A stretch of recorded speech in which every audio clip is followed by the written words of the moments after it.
Quick heads up, this story gets graphic and disturbing. Viewer discretion advised. Her parents moved her hundreds of miles away, trying to save her.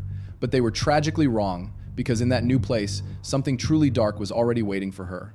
What looked like an ordinary teenage friendship was, in reality, a trap that her new acquaintances had calmly planned long before they invited her out for what would become her final lunch. And one detail in this story is perhaps the most chilling of all: how calmly they could look her parents in the eye, knowing what had really happened. The story of Adrienne Lee Reynolds began on September 12, 1988, and to be honest, her starting conditions were anything but easy. At first, she was adopted by her grandmother and her grandmother's husband, Tony. When that marriage fell apart, Adrienne spent some periods living with Tony and others with her mother. Constant moves, no real stability anywhere. But Tony stayed. After the adoption and the breakup of that marriage, her grandmother is no longer really mentioned in the case files. Yet one thing is clear: as Adrienne grew up, she and Tony became incredibly close.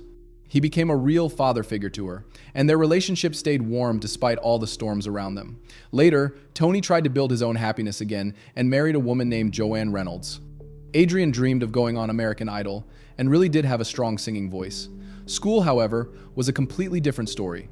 So, even though Adrienne had the voice of an angel, she had serious, ongoing problems with school. And this did not come out of nowhere. Things started to fall apart when she was around 12 years old, a critical age. She had a burst appendix, a serious medical problem that required urgent surgery, and the recovery took a very, very long time. Because of that, she dropped out of the learning process for quite a while, fell behind on a lot of schoolwork, and unfortunately never really managed to catch up with her peers afterward. That was a turning point. And what made it even worse was that the more time she spent with her biological mother, Carolyn, the more tension and sparks appeared in their relationship. They argued all the time.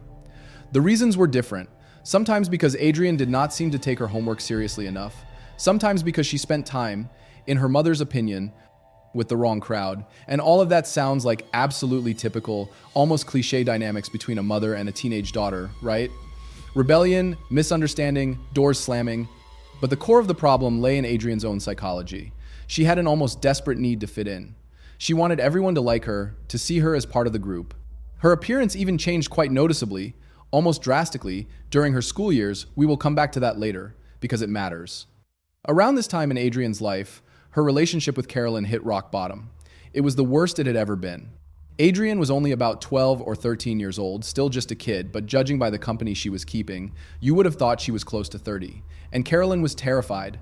She was convinced, and later said, that Adrienne was hanging out. That is extremely strange and scary when you remember that Adrienne was still in middle school. Pretty alarming, right? She was incredibly young to be dealing with that kind of heavy, toxic influence. This was not just a few bad kids. This was a world that was already tied to real criminal behavior. And time did not make things better. By the time she moved on to high school, the situation had not just failed to improve, it had become critical. Carolyn was sure of one thing: Adrienne was not a bad child at her core. She believed in who her daughter really was. In her mind, the problem was only the people around Adrienne, the friends who were pulling her down. No matter how many times she tried to cut off that crowd, Adrienne kept gravitating back to them. So, realizing she was losing this battle, Carolyn eventually called Adrienne's adoptive father, Tony, and asked for advice. It was a genuine cry for help. What can I do? What is going on here? I am at the end of my rope. I just want to protect her. Remember, Tony had once been married to Carolyn's mother. The family tree here is complicated, and for a long time he helped raise Adrienne before she finally moved in with her mother. He knew this girl. After a long and difficult conversation, Carolyn and Tony agreed on a radical plan, Plan B. If they could not convince Adrienne to walk away from the friends in Texas who were dragging her down, they would do something completely different. They would move her to a new city. The idea was that a big geographic distance would finally separate them. By that point, it was obvious that Carolyn and Adrienne were not getting along well. Adrienne was fully entering her rebellious teenage phase. So this option seemed like the best, most logical one. A classic geographic cure. In practice, the plan was this: Adrienne would leave Carolyn's home in Kilgore, Texas, and move in with Tony and his new wife, Joanne, in Illinois. This was not moving to the next street over. She went to the quiet city of East Moline in Illinois, a typical calm suburb. So, without much of a choice, and probably not very happy about it, Adrienne moved north in November 2004, shortly after celebrating her 16th birthday. A fresh start? Maybe, but reality hit immediately. She had a very hard time finding a high school in town that would actually accept her. Why? Because she was so far behind due to her earlier absences and illness that she essentially had no credits to transfer. The system did not know what to do with her. Because of how far behind she was, traditional schools did not want to enroll her. So she was placed in an alternative program connected to Black Hawk College small classes, a format designed for teens who were already having trouble in regular schools. She even started taking initiative. She got a job at a local fast food restaurant called Checkers and worked there very, very hard. That was a good sign. But school was a completely different story. Even with all her efforts, she was still dropping the ball, as people say in sports. And maybe that happened because, once again, history has a way of repeating itself. Adrienne quickly, almost instantly, fell in with another difficult crowd. Old patterns are very hard to break. Almost as soon as she started her first class at the new school, she decided to befriend a girl named Sarah Kolb. Pause for a second and remember that name. Sarah Kolb. Sarah was obviously very popular in that specific environment, and maybe that is exactly why she seemed so magnetic to Adrienne. This was not a Regina George situation with a polished queen bee. It was a group of outsiders, goths, emo kids, teens with a lot of problems in their lives. So, Sarah was different. She was bold, she dressed in goth style, and she reminded Adrienne of many of the friends she had left behind in Texas. It was a familiar kind of darkness. The idea was simple. If Adrienne could get close to Sarah and her friends, to the local veterans of the alternative scene, she would be cool and popular again. She would feel like she belonged. Adrienne focused heavily on Sarah. And not only on her, but on the people around her, Sarah's boyfriend, Sean McKittrick, and another friend who was an interesting character, Sarah's former boyfriend who had become her best friend, Corey Gregory. Remember those names too. Adrienne basically rushed towards Sarah, Sean, and Corey like a moth to a flame. Very soon, she felt she had won their approval, or at least that is how it seemed to her. They spent time together almost every day. This group became the center of her new universe. And it is no surprise that, considering Tony had just moved Adrienne from Texas to Illinois specifically to get her away from a bad crowd, he did not like Sarah at all. Parents have that sixth sense. When he first saw her, something inside him turned over. Here is what he actually said about her, and it is very telling. Tony did not approve of this entire circle of friends, and he felt that Sarah was the one at the center, the person who, in his view, made most of the decisions. He saw her as a kind of leader in that group, someone who liked to pull the strings. He blamed Sarah in particular when Adrienne started changing her image in a drastic way. Adrienne shifted her style to something much more goth, basically copying Sarah's look. It was imitation, camouflage. Her image changed sharply, dark hair, black clothes, heavy music instead of R&B full goth. But Tony was from a different generation. He did not approve of any of this. To him, these were all alarm bells. Still, even though he did not like Adrienne's new friends or her new style, he could not deny one fact. She was doing a little better here than she had in Texas. Not so much better that she was suddenly getting straight A's or collecting academic awards, there was no miracle. But the situation was noticeably improved compared to the complete collapse back home. So at least he and his wife, watching from the side, thought that Adrienne was on some kind of path toward getting back on track. They thought she was moving toward eventually finishing school. And they held on to that hope. They believed that once she graduated, once she had that piece of paper, she would move on to the next stage of her life. That she would grow up, go to college, find a job, and then simply forget about Sarah, forget the rest of that strange group, and move forward into a brighter future. That is how completely wrong they were. Of course, this idealistic new life plan did not work. Spoiler, these plans almost never work when you only change the scenery but not the script. And literally about 2 months after Adrienne arrived in East Moline, full-on chaos began. Because on top of her school issues and new friends, she was also starting to realize that she was bisexual. And this was not just some abstract label. It turned out that Sarah Kolb interested her not only as a cool friend or a role model, there was a spark there. By that time, Adrienne and Sarah already had a strong habit of passing notes to each other in class. Those little folded triangles of paper where, at first, they just talked about their favorite bands and shared gossip about teachers. Over time, though, those notes changed. They became more personal, more emotionally charged. It turned into a kind of game right on the edge of friendship and something more. In one note, for example, Adrienne asked Sarah what the most intense thing she had ever experienced in a relationship with a girl was, and whether she saw herself as bisexual or more strictly attracted only to girls. And this is where things become especially interesting. It turned out that Sarah was also drawn to both boys and girls. She was playing on both fields. On the surface, she was officially dating Sean. who was very popular and almost seen as a kind of elite figure inside their group of outsiders. At the same time, it seems clear that she also liked Adrian, or at the very least, she liked the idea that Adrian liked her. To be honest, I do not fully understand what happened between them after this exchange of confessions. This is the part of the story that becomes blurry and depends very much on whom you ask. Some witnesses say Sarah and Adrian were almost secretly dating. Others claim it was one of those toxic situations where the girls flirted and walked on a thin line, but nothing truly serious or physical came out of it. A kind of situationship long before that word became common. From what I can tell, looking at Sarah's character, it seems clear that she enjoyed the attention. She liked that Adrian focused on her, that she was at the center of someone else's universe. It fed her ego. Whether this ever turned into something more than mind games is something we can only guess about. I also think it is important to mention the father's perspective. Tony, Adrian's stepfather, seems to have stayed in a state of denial, or at least deep skepticism, about any kind of romantic connection between Adrian and Sarah. He firmly rejected the idea of a relationship between them. Tony later said he had no idea that Adrian was bisexual.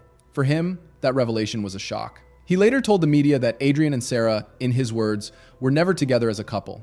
He phrased it approximately like this. Sarah might have said something like, "I am bisexual," simply to seem more interesting. And then Adrian, copying her, might have said, "I am bisexual too."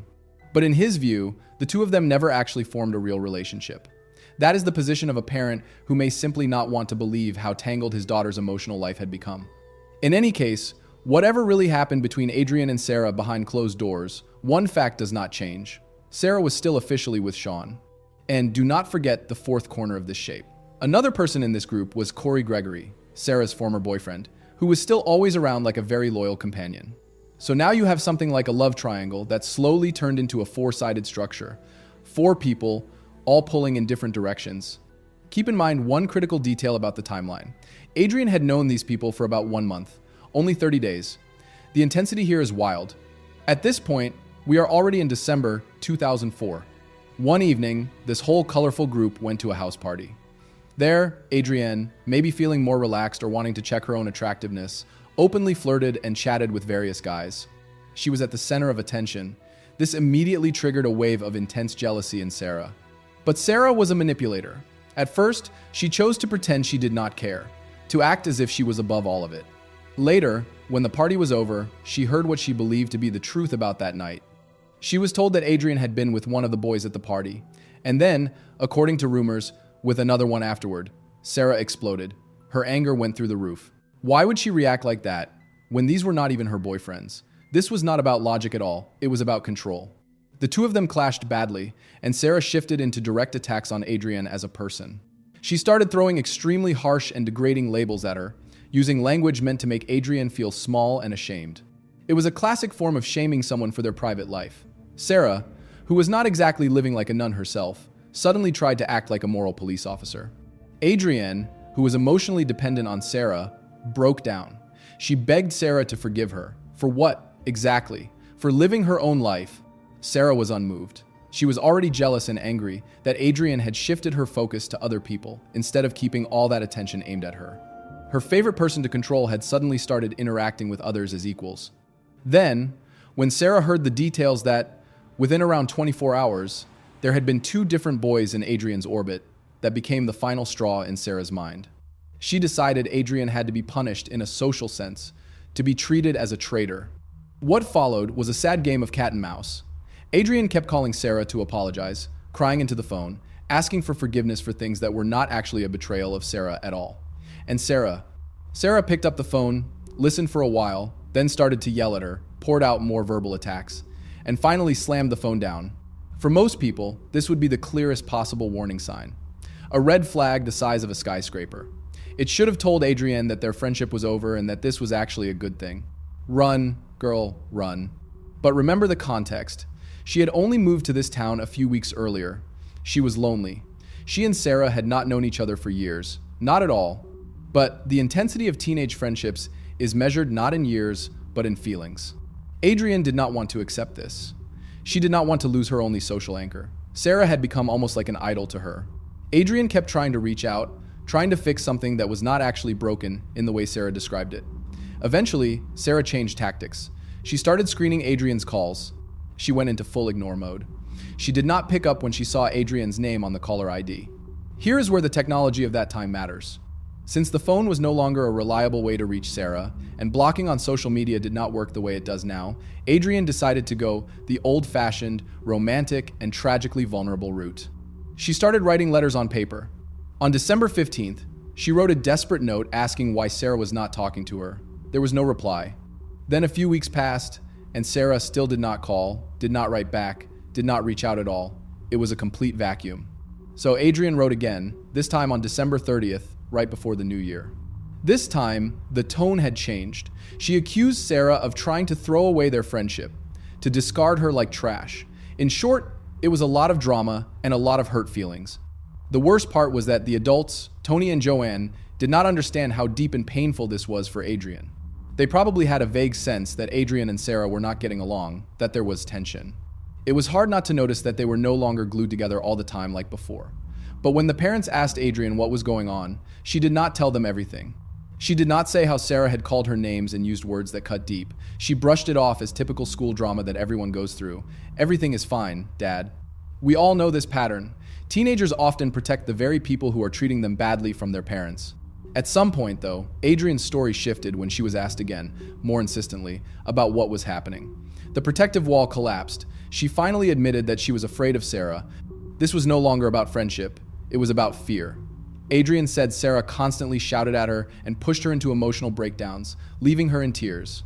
At one point, Sarah crossed a line with words that were completely unacceptable toward a teenager. She told Adrian something along the lines that the world would be better if Adrian was not here at all. I am not going to repeat the exact phrase, but it was the kind of message that can deeply undermine a young person's sense of worth. Even though they were speaking much less often by then, this kind of toxic communication still seeped through, whether over the phone or in brief encounters at school. And here is where things look strange from the perspective of victim psychology. Even though Adrian told her parents she was upset and hurt by the way Sarah treated her, she kept writing those letters. She kept knocking on a closed door. In January, she wrote another one, saying she had wanted to give them a chance to start over, at least as friends. In another letter, she asked why Sarah seemed to want her completely gone from this world. That question alone shows how far her despair had gone. Her letters received no reply at all. The silence itself became the answer. And although Sarah was the only one in the group with a direct personal problem with Adrian, Sarah was the queen in that social circle, the leader. She set the rules. Her word was law inside that group. That meant social isolation. If Sarah would not speak to Adrian, then, in her mind, Sean and Corey were not supposed to speak to her either. Or at least, that is how Sarah saw it. She believed she controlled every piece on the board. Eventually, Adrian realized she would not succeed in getting Sarah to talk to her directly, so she changed tactics. Instead of chasing Sarah, she decided to focus on someone else in the group, the person she saw as the weakest link, Corey. It is not entirely clear what her motive was. Maybe it was a strategic attempt to spark Sarah's jealousy by getting closer to her ex and driving a wedge between them. A quiet, "So you took everything from me, then I will take your loyal companion." Or maybe it was a genuine sign that Adrian was now drifting away from Sarah and simply looking for warmth and connection in a new friendship. We cannot know for sure. What we do know is this: somewhere in the middle of January, after nearly a month of silent treatment, Adrian asked Corey to spend some time together. He said yes. He broke Sarah's unwritten rule. They were alone, without the rest of the group. A few times, Adrian and Corey kissed. It is important to note that nothing beyond that happened. These were just kisses, typical teenage closeness. Still, in Sarah Kolb's world, this was an unforgivable betrayal. If you think Sarah had been angry about Adrian being close to random boys from their school, that was nothing compared to what happened when she found out that Adrian had spent time alone and kissed her former boyfriend, her Corey. So it is clear that this group already had a strange, unhealthy dynamic where both Sarah's former boyfriend, Corey, and her current boyfriend, Sean, were always in the mix. Many adults watching from the outside would probably agree with the following simple logic. Sarah and Corey were no longer together. That chapter was closed. Sarah had officially moved on with Sean. So Corey had every right to move on with his life as well, to meet someone new, to kiss someone new. In Sarah's world, though, that was not how it worked. In her mind, this was the worst possible betrayal. Sarah had a very jealous, possessive, and self-centered streak, especially when it came to Corey. Since their breakup, he had not acted like a former boyfriend, but more like a lost puppy. Even after Sarah ended the relationship, Corey still followed her everywhere like a shadow and did whatever she told him to do. When she said jump, he would simply ask how high. From the outside, it looks like Corey believed that the only way to keep Sarah in his life was to accept this role where he just obeyed and hoped for a bit of attention in return. Through this twisted, one-sided connection, he chose to stay in a position that was deeply humiliating. Corey's parents noticed this. They were very worried that he seemed so intensely fixated on Sarah, while she behaved as if he barely existed. But that is how human psychology often works. People feel what they feel. And logic has very little power in these situations. It seems that Corey's time with Sarah left a deep mark on him. There is even written proof of how fixated he was. Shortly before Adrienne moved to East Moline and everything escalated, Corey was still trying to win Sarah back. He was living in the past.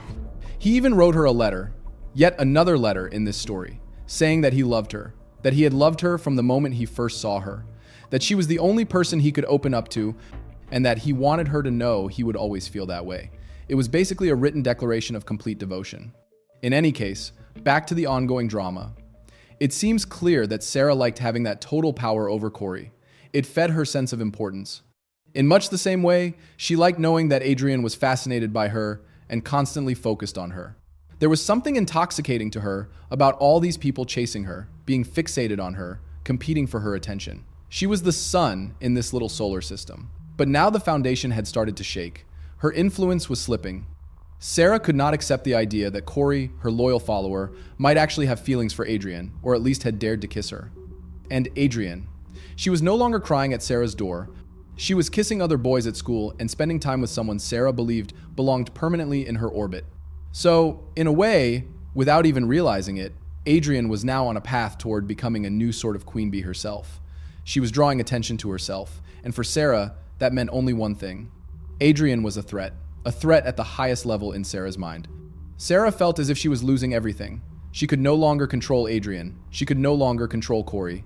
And worst of all, she was losing control over her own reactions.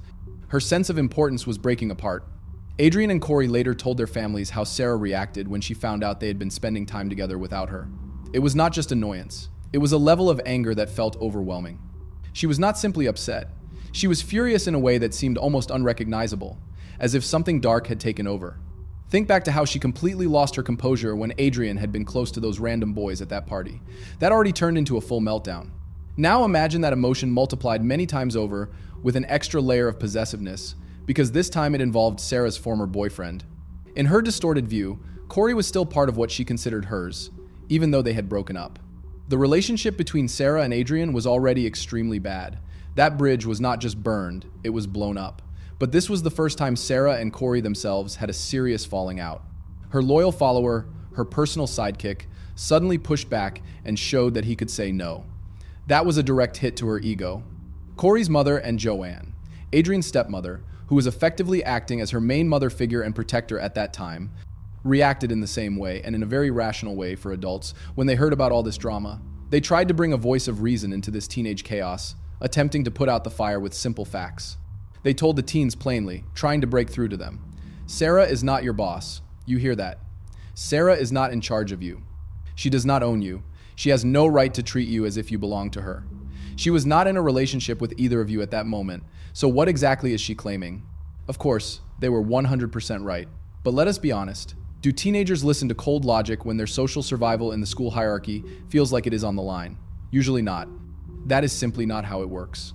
The parents insisted that Corey and Adrienne could do whatever they wanted with their own time. Sarah had no right to decide whom they saw after school. They could live their own lives. In theory, that sounds perfect, but in practice, the fear of their so-called queen of the group was stronger. From Corey and Adrienne's perspective, this meant that they would remain friends in spite of Sarah's rage. They were not planning to start some grand romance or talk about getting married. Even though they had kissed, there were no deep, long-term feelings between them. This was not a Romeo and Juliet story. They were more interested in emotional closeness than in just sharing similar music tastes. It was a friendship sealed by the experience of being pushed out. And when Sarah dramatically turned away from both of them, that gave them another shared identity.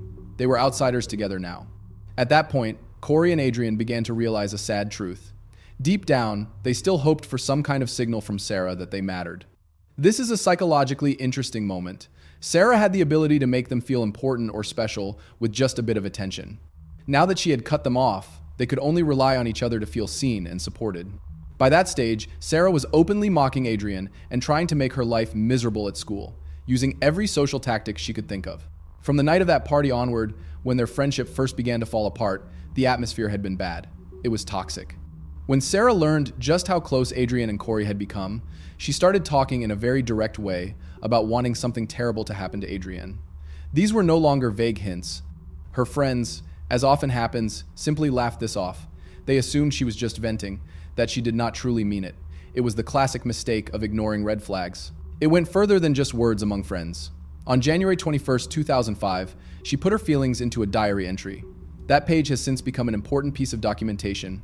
In it, she used a very crude phrase about Adrian, complaining that Adrian should stop, in her words, taking what she saw as hers. She then added that if Adrian passed a note to this boy, she would be ready to go to an extreme and remove Adrian from the picture entirely. There was nothing playful or ironic about the tone. We will come back to this later. I admit that the way she referenced a sugary drink brand in the middle of such a serious thought has a bizarre, almost absurd quality to it on paper. But what really matters is the mindset it reveals. For now, keep one detail in mind. That specific journal entry was written in January. It seems that, for Sarah, there was a kind of personal mechanism at work. In her mind, the way to move on and calm down was to pour her anger into writing. Once she had unloaded her negativity and poured it out onto paper in what she jokingly thought of as a kind of burn book, she felt she could go back to normal life. It was her version of self-therapy, twisted through her own lens. On that same day, January 21st, the day she wrote that diary entry, Sarah suddenly decided she was done with the silent treatment. She changed tactics. She invited Adrian and Corey to go with her and Sean to Taco Bell. As if nothing had happened, as if everything was back to normal. Old times, the group together again. Adrian was thrilled. She was a naive teenager who wanted the conflict to end. It seemed like all those weeks of trying to make peace with Sarah had finally paid off. They were back together as a group. They were rebuilding the friendship, eating tacos and laughing. It sounded like the happy ending to a piece of teenage drama. Everyone becomes friends again, forgives, forgets, and moves on. Right. Wrong. Fatally wrong. Because that evening, Adrian did not come home. She was supposed to work an evening shift at Checkers, and despite all the chaos in her head, she had a reputation for being reliable at her job, even if she was less reliable in other parts of her life. Work meant money, and she understood that. Usually, if she had an evening shift, the routine was simple. She came home from school, changed into her uniform, grabbed her things, and headed to Checkers. But that did not happen on the 21st. The routine broke. Tony and Joanne noticed immediately that something was wrong. Their instincts as parents went off. Their first thought, of course, was hopeful. Maybe there had been some misunderstanding or minor delay, so they did not just sit and wait. They got in the car and drove straight to Adrian's work to check. When they arrived, reality hit them hard. The manager told them that Adrian had been scheduled to work that night and had never shown up. She had completely missed her shift. Their next step, without wasting time, was to report Adrian as missing. It was around 8 in the evening on the 21st, and they did everything exactly as they should have. They tried to locate her themselves, then promptly contacted law enforcement. There was no waiting 24 hours. Unfortunately, as happens far too often, the detectives did not take them very seriously at first. They rushed to the easiest conclusion, that Adrian had probably run away. It was the most convenient story. She had just moved across several states for a fresh start. She was under stress. She had changed her appearance, switched to goth clothing and dark makeup, argued with friends. For the police, it was almost too easy to put her into a stereotype and write her off as a troubled, impulsive teen whose disappearance did not need urgent attention. Another runaway goth girl, they thought. Maybe she had just left to get attention. But Tony and Joanne did not believe that for even a second. Yes, there was some tension at home, like in any family with a teenager, but nothing that would push a child to leave with no trace. Adrian had never talked about wanting to leave for good. She had never threatened to run away. There was also a basic logistical point. Nothing was missing from her room. If she had planned this and left of her own free will, why did she not take fresh clothes or any basic belongings? A toothbrush, a change of outfit, anything. She had not even collected her most recent paycheck. It was still sitting at Checkers. If you think about it logically, if Adrian truly wanted to run away and stay gone for a long time, she would have wanted cash on hand. Escaping costs money. So why would she not at least pick up her own earned pay before disappearing? It is a simple detail that so often gets overlooked. When a person who is supposedly running away leaves behind money they could easily access, that is a sign that something else might be going on. The police may not have been fully convinced by the parents, but in the end, At least to show they had done their job, they agreed to look a bit more deeply into Adrian's disappearance. Even if only to prove, in their minds, that Tony and Joanne were overreacting. When Tony and Joanne were asked who, in their opinion, might have wanted to do something very serious to Adrian or drag her into real trouble, both of them, without even discussing it first, thought of one person and one person only, Sarah. They did not even know the full story or all the messy details between the girls. So at that point, they did not necessarily believe that Sarah would ever cross the line into doing something directly against their daughter. What they did know was that from the very first time the two girls met in November, there had been a constant stream of drama, tension, and conflict between them, far more than seemed normal. There is one more critical fact here. Joanne and Tony had no idea that Sarah and Adrian had supposedly made up on the day Adrian disappeared. Since Adrian never came home from school that day, she did not have any chance to tell them that fences had been mended, that everything had been smoothed over, that they had gone to Taco Bell together and laughed like old times. Those details never reached her parents and are now lost from the first-hand story. So, when asked, the parents could only say what they knew. The only person Adrian had ongoing problems with was Sarah.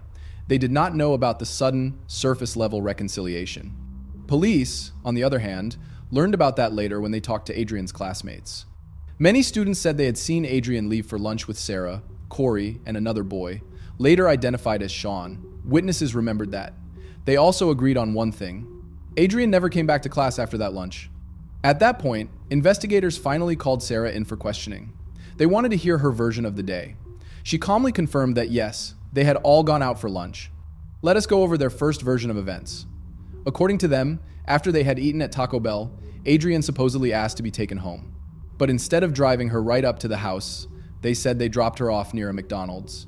That location was not random. The restaurant was directly across the street from where she lived. Why make it so complicated? Their official explanation was that Tony had such strict rules about boys that Adrian was terrified he might see her getting out of a car with Sean and Corey. They supposedly did not want to take that risk.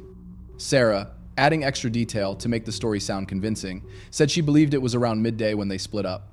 It is important to note something here. They were not students in a traditional high school with bells and a fixed timetable. This was a GED-style program at a college with a more flexible schedule. So Adrian did not need to rush back to a regular campus or check in with teachers. Taking Sarah's words at face value, the police arrived at their favored conclusion. The problem was Tony. It is always easier, they thought, to blame strict parents who are supposedly too controlling. And to an outsider, that theory may have sounded plausible. Tony's rules about boys and his sense of control could, in theory, have been the last straw that pushed Adrian to leave. Maybe that was the catalyst. There was just one enormous problem. When you checked the facts, this logic did not hold up. Tony insisted that none of it made any sense. Yes, he was very strict about boys. But he also knew that on that specific day, Adrian had no reason at all to hide the fact that she had gone out for lunch with Corey and Sean. Why? Because he would not have been at home to see anything, and Adrian knew his schedule perfectly well. Tony worked as a truck driver, and his timetable was no secret to his daughter. On the night before she disappeared, he said goodnight to her, told her he loved her, and made it clear that he would not see her again until the following evening. He had to get up at 4 a.m. for a full day shift on the road. So even if Adrian had been worried about being seen with those boys, she would not have needed some elaborate plan about getting out near a McDonald's. There would be no one at the house to catch her. On top of that, Joanne also worked during the day, so she would not have been there either. The house was empty. Yes, it is possible that Adrian forgot everyone's schedule, but Sarah's story did not line up with how that household actually worked. It really should have prompted closer scrutiny of Sarah instead of blind trust. This was especially suspicious given the fact that she had so conveniently forgiven Adrian right before Adrian vanished. Even Sarah's own friends thought that sudden change of mood was strange. Sarah told police that they had made up and become best friends again. But other people repeated that almost right up until the moment they went out for lunch, Sarah seemed full of hostility. She was still extremely angry at Adrian. She had even made threats and thrown out several nasty remarks that same morning at school. That does not match the idea of a warm reconciliation. Sensing something off, the detectives asked Sarah a very direct question. Do you even like Adrian? Here Sarah made a critical mistake. Shockingly, she answered honestly. No, I do not like her. That is not a good look when the person you were last seen with is missing. Even if you dislike someone, you do not usually admit that so bluntly to investigators when you might be a key witness. It is called basic self-preservation, and she seemed to miss that memo. She apparently realized from the detectives' faces that this was not the smartest thing to say, because she immediately began to backtrack and retell her story from the beginning. This time, some small but crucial details changed. Now, she said that before they all went to Taco Bell together, she and Adrian had argued once again. It was about the same old grievances they had been fighting over for weeks. Sarah was angry that Adrian and Corey had been spending time together, and Adrian protested that Sarah was being unfair and unreasonable about it. Adrian asked whether they could simply sit down and talk it through like rational people. So in this updated version, that lunch at Taco Bell was not a symbol of genuine forgiveness. It was not a friendly reunion where everything had been cleared up. Instead, it was presented as a first, fragile step toward ending a conflict that had dragged on for a long time. The problem, according to Sarah's new account, was that they did not solve anything at Taco Bell. In fact, she claimed that they kept arguing, and that eventually the whole situation escalated into a direct confrontation between them. I am not going to go into any specific details of what that looked like, but it clearly went beyond just an exchange of words. Sean, the third boy, apparently wanted no part of it. He got into his car and drove away, removing himself from the drama. Corey stayed, and Corey saw what happened next. In this second version of the story, once that confrontation was over, the three of them supposedly calmed down and had what Sarah described as a productive conversation. According to Sarah's updated story, she and Corey supposedly just needed to let off steam with Adrian that day. In her version, they had to shout, wave their hands, and finally talk everything through. And once they had resolved things, Corey and Sarah drove Adrian to the McDonald's, just as they had said in the original story. In other words, the narrative seemed to loop back on itself. From the investigator's point of view, the next logical step was obvious. Corey should either confirm this new version or contradict it. At first, he seemed to support Sarah completely. When the police went back to talk to him again, he behaved like the loyal follower he had always been. He essentially repeated her story word for word. When they asked about the argument, he added one small but important detail. He claimed, and then Sean told her to stop. According to Corey, Sarah replied to Sean, "If you do not like it, get out of my car." So, in Corey's telling, Sean stepped out of the car and walked away. For the investigation, this made the picture feel clearer. Now they believed they knew where the confrontation had taken place. It was not inside the Taco Bell restaurant, but in Sarah's car in the parking lot. Corey also presented himself as a passive observer. He said he felt bad that they were arguing because of him and that he felt guilty. But instead of trying to calm anyone down or separate them, he told detectives he simply stayed back, lit a cigarette, and watched things unfold as if he were watching a movie. Again, it is easy to imagine that the police were tempted to leave the story right there. At this point, they had two teenagers giving synchronized accounts, both insisting that by around midday Adrian was fine, that everything had calmed down, and that she had been dropped off near home. Alive, conflict resolved. On paper, there was not much reason, yet, to see Corey or Sarah as capable of something truly sinister. Neither had a serious criminal record. Aside from typical teenage experimentation with substances, they were not known as dangerous people. Sarah even managed to convince officers that she was genuinely worried about Adrian, which is exactly the sort of thing you would not expect if you had been involved in something unforgivable. She told them she hoped the police would find Adrian soon, and that they should let her know if there was any way she could help.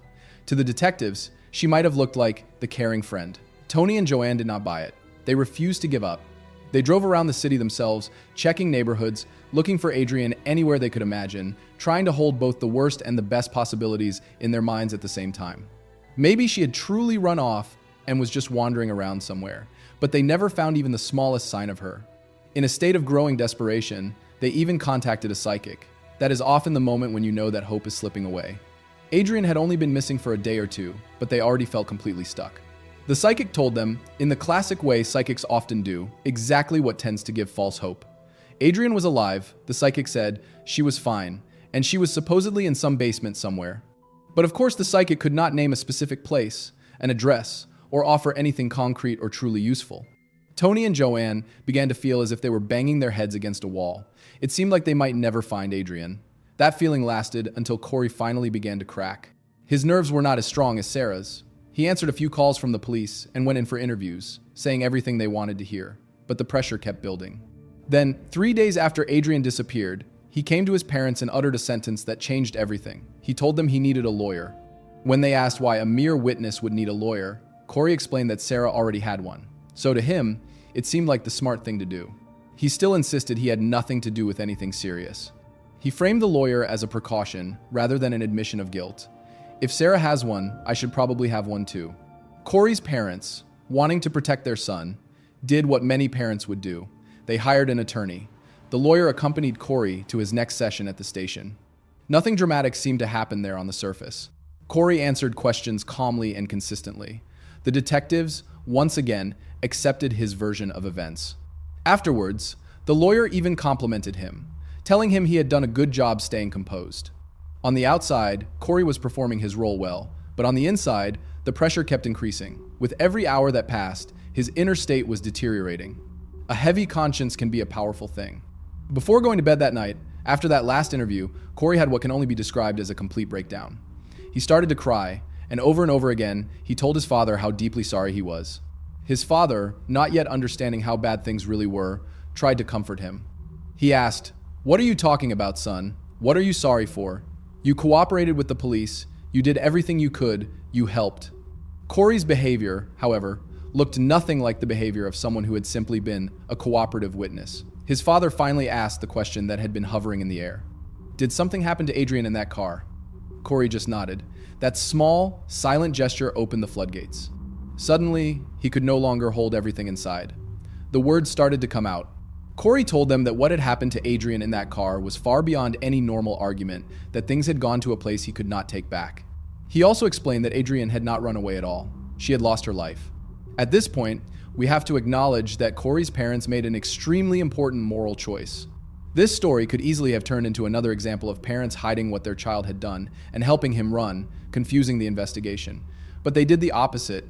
Corey's father invited his ex-wife over so that together they could speak to their son, because they both understood that, from this moment on, his life would never be the same. They knew he was going to end up behind bars. Handing your own child over to the authorities is not easy. But later, Corey's father told a reporter something that speaks to his values. He said, in essence, that he was not even sure it was that hard, because there was no real choice. It was simply the only right thing to do. Adrian's family deserved to know where their daughter was. The situation had to be brought into the open, as much as it could be. After this, Corey told investigators the fuller version of what had really happened at that Taco Bell parking lot. The beginning sounded similar to what he and Sarah had already said, a familiar blend of truth and lies. There had indeed been a serious confrontation between Adrian and Sarah inside the car. Sean really did step out of the vehicle and drive away, not wanting to be part of what was unfolding.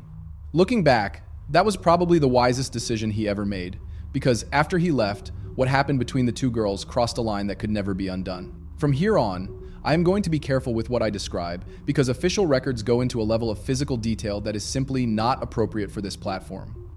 At some point in that cramped space, the conflict escalated from a heated argument into something far more extreme. Both girls were struggling. According to Corey, there eventually came a moment when Adrian stopped reacting at all. At first, he and Sarah told themselves she had simply blacked out and would soon wake up. They stayed in the car, trying to convince themselves this was just a temporary state. But as minutes passed and nothing changed, reality slowly forced its way in. It became clear that this was not something she was going to recover from. Adrian was no longer alive. Instead of calling for help, they made a decision that pushed this story into an even darker place. They agreed that, rather than admit what had happened, they would try to hide every trace of it. Keep in mind where they were. Sarah and Corey were parked outside a busy Taco Bell during the lunch rush. There should have been plenty of people around. You would think that someone might notice that there was some kind of intense struggle happening in that car. But it was January in Illinois. The windows were fogged from the cold and from being closed up, and that thin layer of condensation was apparently enough to hide what was going on inside. No one stepped in. No one called it in. No one noticed when they eventually drove off, with her still in the back. They were smart enough, or at least cautious enough, so they decided to leave the area and head somewhere more isolated. They drove out toward rural property connected to Sarah's grandparents, a farm-like place. In their panicked minds, this seemed like the perfect spot to hide what had happened, far away from curious eyes. But there was a problem they had not thought about. It was January. The ground was frozen solid. Their first idea about what to do out there was simply not possible. In that moment, instead of admitting that their plan was falling apart, they moved on to an even more disturbing one. I am not going to describe the specific steps they took. What I can say is that they started a fire on that land, hoping in a completely unrealistic way that it would somehow erase what they had done and remove the evidence. It did not work. When that failed, their thinking went to an even darker place. Unable to face what needed to be done themselves, they brought someone else into the situation. They called another 16-year-old, Nate. He was not part of their inner circle and had not been involved in the drama up to that point. He was more of a casual acquaintance. The only real reason Sarah thought of him at all was his reputation. She knew him as someone who, in her view, was oddly fascinated by dark, extreme topics and shock value. I will not repeat the details that appear in the official reports because they are extremely hard to listen to and clearly not suitable for this platform. What I can tell you is this: what happened on that property over the course of that day is written out in chilling detail in court documents. Corey and Sarah were present, but instead of stopping it, they stayed nearby and did nothing. I know this sounds abstract, but the specifics are far beyond what I can responsibly describe in a monetized video. At one point, the three of them even stopped for food, buying fast food meals while that bag was still in the car, only a short distance away. The disconnect between what they had done and how they behaved afterwards is truly hard to understand. During his confession, Corey told police that he could lead them to the exact spot. Around 11 in the evening, he took detectives to a drainage opening that was not even hidden deep in the woods. The cover was only lightly disguised with some dirt. It was not truly invisible. They contacted Adrian's family to tell them that the search was over and that the outcome was not the one anyone had hoped for. When Tony and Joanne heard officers at their door at that hour, they immediately understood the terrible truth. Adrian would not be coming home again. Yeah, I think about her every day, and the worst part that goes through my mind is... You don't ever forget it. Probably not a day goes by that you don't. But here's what makes this whole situation even more chilling. Even on that terrible night when police finally knocked on their door, Adrian's parents still didn't hear the full story. They were only given one cold, brutal fact: Adrian was dead. The reality that this was a deliberate killing and the full horror of what had been done to her afterwards only reached them days later, after Sarah and Corey had been formally arrested. There is no way to prepare your mind for that.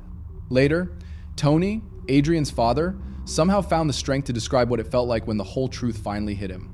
He said it felt like his stomach physically clenched, as if his entire body was folding in on itself. The world around him suddenly moved in slow motion, like he was trapped inside a nightmare he couldn't wake up from. That's the kind of shock where the brain just refuses to process reality. He said, "It was the worst feeling I've ever had. I just couldn't believe it for a very, very long time." But reality doesn't pause just because someone is in shock. After that first crushing wave, events began moving forward with frightening speed. By February 1st, 2005, both Sarah and Corey were officially charged with first-degree murder, and this is the point where the whole thing turns into a twisted courtroom circus, because, shockingly, they both pleaded not guilty. Why? Because they decided to use one of the oldest strategies in the criminal playbook. In separate trials, each of them tried to push the full blame onto the other. It wasn't me, it was them. Each one tried to play the victim card, painting the other as the mastermind and main aggressor, while casting themselves as a frightened bystander who had no real control over anything that happened. Now I need to add one important clarification. From this point on, I'll be talking about Corey a bit differently. Since all of this happened, Corey has changed their identity. This person now uses she, her pronouns, and the name Harley Quinn. Yes, exactly like the comic book character from the Joker universe. So, to stay accurate and respectful of the current reality, I'll refer to her as Harley from here on out. And remember, Sarah and Harley weren't the only people involved in this horror. Nate, the same handy guy, was also arrested. And the way he was caught is its own story of moral courage. He eventually pleaded guilty. During Sarah's trial, she actually chose to testify in her own defense. It's the kind of story that sounds intense and dramatic, like something from a thriller. But there was one big problem. For someone who was supposedly paralyzed by fear and crushed by guilt, Sarah showed almost none of the emotions you would expect. There were no tears, no visible remorse throughout the trial. In fact, Sarah walked into the courtroom day after day with this smug little half smile, like she was starring in her own show. And of course, prosecutors did not let the jury forget a rather important detail. Sarah had literally told multiple people at school ahead of time that she wanted to kill Adrian. That doesn't exactly fit the picture of a helpless, terrified bystander, does it? On top of that, we already talked about the diary entry she wrote on the very day Adrian disappeared, an entry that sounded a lot more like premeditated hatred than fear. That page alone was a massive nail in the coffin of her defense. Then there was the mysterious note. Sarah talked about a letter that Adrian had supposedly written to Corey, hardly a note that, in Sarah's mind, was a huge deal. It seems like Sarah may have convinced herself that this letter was some kind of unforgivable betrayal, and that jealousy over that little piece of paper was part of what pushed her to invite Adrian out to that final lunch. In the context of the case, this note really does look like an important piece of the puzzle, a potential clue to Sarah's motive. Naturally, my team and I wanted to dig in and see if we could find out exactly what was written in it. But after combing through just about every available archive, we were only able to find one single note written by Adrian that might possibly fit the description. The problem is, we still don't know for sure who it was meant for. It wasn't addressed to any specific person by name. Even more confusing, it was dated December 4th, almost 2 months before the furious diary entry Sarah wrote on the day Adrian disappeared. So it's not clear whether that note is actually the one Sarah was obsessing over, or whether she had something else entirely in mind. All we really know from the text is that Adrian wrote a playful, flirty letter asking someone whether they liked her, and if so, what exactly they liked about her. And then this is where the teenage drama really shows. She added a line telling this mystery person not to wear baggy pants when they came to meet her dad. So I honestly don't know if this was ever meant for Corey, Harley, or if it was one of the earlier notes Adrian wrote to Sarah when they were in the very first stages of their strange, flirt-heavy friendship. Either way, even if you completely ignore the confusion around this letter, the jury still heard from 50 different witnesses who testified against Sarah. 5-0. That is an overwhelming amount of evidence, right? And yet the justice system has a way of surprising people. On November 15th, 2005, Sarah's first trial ended not with a verdict, but with a hung jury. After 15 exhausting hours of deliberation, the final vote was 11-1 in favor of convicting her. Just one person in that room refused to find her guilty, and that single holdout was enough to block the verdict. I can't begin to imagine what Adrian's family felt when the judge announced that. It must have felt like some kind of cruel joke. They had sat through this entire long, painful process, heard every disturbing detail, and it still didn't end in a final decision. But the machine of justice, slow as it is, kept moving. A few months later, on February 9th, 2006, there was a second chance. Sarah was retried. The second trial looked very similar to the first one. The same evidence, the same core story, the same horror with one critical difference. For strategic reasons, the defense chose not to let Sarah testify this time. Whether that helped or hurt her case is up for debate. Maybe the first jury hadn't believed her, and the second never got to see her try to explain herself. Either way, this time things ended differently. This time, the system worked. She was found guilty and sentenced to 53 years in prison. More than half a century behind bars.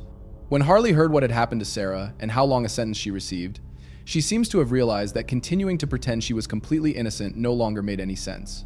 The chances of convincing anyone had pretty much evaporated. So she changed her plea, entered into a plea agreement, and received a 45-year sentence. A bit less, but still, effectively, most of a lifetime gone. What's striking, though, is that even from inside prison, Harley still insists that she did not personally kill Adrian, only that she helped to cover things up afterwards, and that Sarah was the real killer. It's a very convenient position to hold. 5 years for the role he played in what happened to Adrian's body sounds almost unreal. He served only 4 before being released early for good behavior. He walked out a free man. And yet, if you believe in some form of higher justice, what happened next might feel like more than just coincidence. Not long after his release, Nate died in a motorcycle accident at just 23 years old.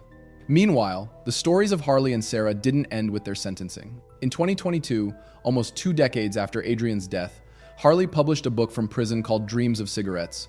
Thankfully, the plot has nothing to do with Adrian's case. It's just a piece of fiction, but the very idea of someone involved in this crime becoming a published author sits uneasily with a lot of people. A year later, Sarah tried her own move. She filed an appeal, arguing that her long sentence was unconstitutional because she had been a minor at the time of the crime. The judge rejected it. Harley, seeing that, tried a similar strategy and even testified at an appeal hearing of her own. To this day, both of them are still fighting to shorten their sentences, still trying to reclaim a future, the kind of future they took away from Adrian. If I could give my life, I would. I'm sorry, I know it doesn't make a difference. I know you will never forgive me, and I would never ask for it because I do not deserve your forgiveness. And every single day, I wish I could bring her back.